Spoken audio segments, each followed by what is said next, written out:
क्या आपको भी घर खरीदना है, पार्टनर का नाम भी रजिस्ट्री में जोड़ रहे हैं? तो जरा रुक जाइए, कहीं ये प्यार आपको इनकम टैक्स के जाल में ना फंसा दे, क्योंकि पार्टनर के साथ मकान खरीदना आपको महंगा पड़ सकता है। दोस्तों, आजकल बहुत से लोग जब घर या फिर जमीन खरीदते हैं तो अपने पार्टनर, खासकर पत्नी का नाम साथ में जोड़ देते हैं। सोचते हैं कि पत्नी के लिए इतना तो कर ही सकते हैं, पर इनकम टैक्स विभाग को ये प्यार कुछ और ही लगता है, टैक्स की चोरी। नमस्कार, आप देख रहे हैं रिपोर्टर जी और मैं हूं आपकी भरोसेमंद होस्ट लता सिंह। दोस्तों, आजकल मकान खरीदते समय काफ़ी लोग रजिस्ट्री में अपने पार्टनर का भी नाम लिखवा देते हैं। ऐसा ज़्यादातर मामलों में पुरुष करते हैं, जो कोई भी मकान या फिर ज़मीन खरीदते वक्त अपनी महिला पार्टनर का नाम लिखवा देते हैं। मगर जान लीजिए कि ऐसा करने पर न केवल आप बल्कि आपकी महिला पार्टनर भी मुसीबत में पड़ सकती है। आपकी ज़रा सी चूक से दोनों को इनकम टैक्स का नोटिस मिल सकता है। दोस्तों, ऐसा एक मामला हाल में सामने आया जिसमें प्रॉपर्टी मालिक को कोर्ट का दरवाजा तक खटखटाना पड़ा। दरअसल 4 अगस्त 2025 को बॉम्बे हाई कोर्ट ने एक मामले में खरीदने वाले एक शख्स, जिसने अपनी संपत्ति में अपनी पत्नी का नाम भी लिखवाया था, उसकी पत्नी को राहत दी। इनकम टैक्स विभाग ने उस पर टैक्स चोरी का आरोप लगाया था।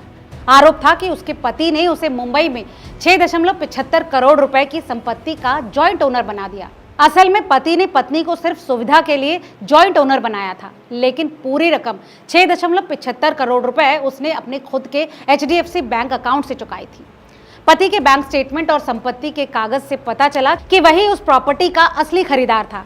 इसलिए पत्नी ने तो कह दिया कि टैक्स चोरी का नोटिस उसे नहीं भेजा जाना चाहिए, लेकिन दोस्तों, इनकम टैक्स के अधिकारी ने उसकी बात नहीं मानी और नोटिस उसे भी भेजा।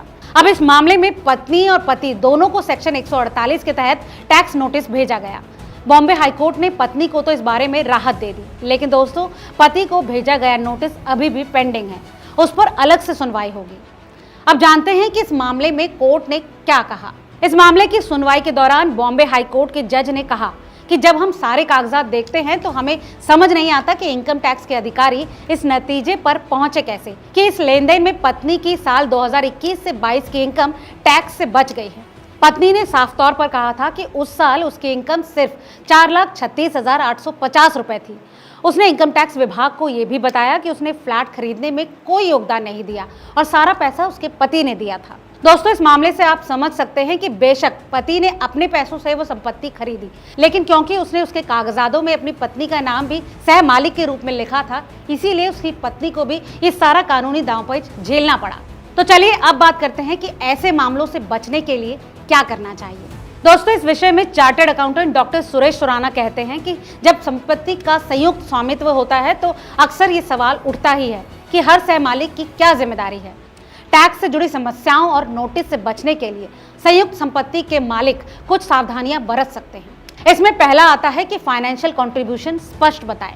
ये जरूरी है कि खरीद समझौते में हर सह मालिक के फाइनेंशियल कंट्रीब्यूशन को साफ तौर पर बताया जाए। इसके अलावा ये भी जरूरी है कि हर मालिक के स्वामित्व का प्रतिशत भी शामिल किया जाए। अगर एक पार्टी संपत्ति की ज्यादा या फिर पूरी कीमत चुकाती है तो इसे साफ तौर पर रिकॉर्ड किया जाना चाहिए। दोस्तों, यहाँ दूसरा पॉइंट आता है फाइनेंशियल रिकॉर्ड्स को अच्छी तरह से रखें। कोई भी प्रॉपर्टी खरीदने से जुड़े सभी फाइनेंशियल ट्रांजैक्शंस जैसे बैंक ट्रांसफर, लोन एग्रीमेंट और पेमेंट रसीद को अच्छी तरह से रिकॉर्ड करके सुरक्षित रखना चाहिए। ये रिकॉर्ड इस्तेमाल किए गए पैसों के सोर्स और वैधता का सबूत होते हैं। टैक्स ऑफिसर से जांच या फिर पूछताछ होने पर ये बेहद काम के होते हैं। तीसरा है टैक्स रिटर्न सही और साफ तरीके से फाइल करें। दोस्तों, ITR फाइल करते वक्त ये ध्यान रखें कि संपत्ति से जुड़ी सारी जानकारी सही बताई जाए।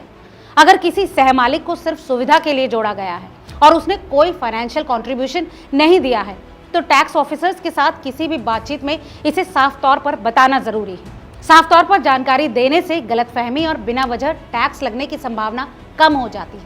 दोस्तों, अगला है इस मामले में एग्रीमेंट में जानकारी जरूरी है। आपको बता दें कि अगर को ओनर का नाम महज प्यार, देखभाल या फिर सुरक्षा के लिए जोड़ा गया है बिना किसी फाइनेंशियल योगदान के, तो एग्रीमेंट में ये बात साफ तौर पर बताएं।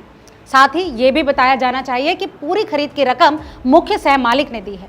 आपको बता दें कि ऐसे मामलों में संपत्ति के साथ साथ किराए या फिर कैपिटल गेन से होने वाली इनकम को भी सिर्फ मुख्य मालिक के ITR में बताया जाना चाहिए। उम्मीद करते हैं कि आज की ये वीडियो आपके काम की होगी। अगर आपको ये वीडियो पसंद आया हो तो इसे लाइक और शेयर करना ना भूलें।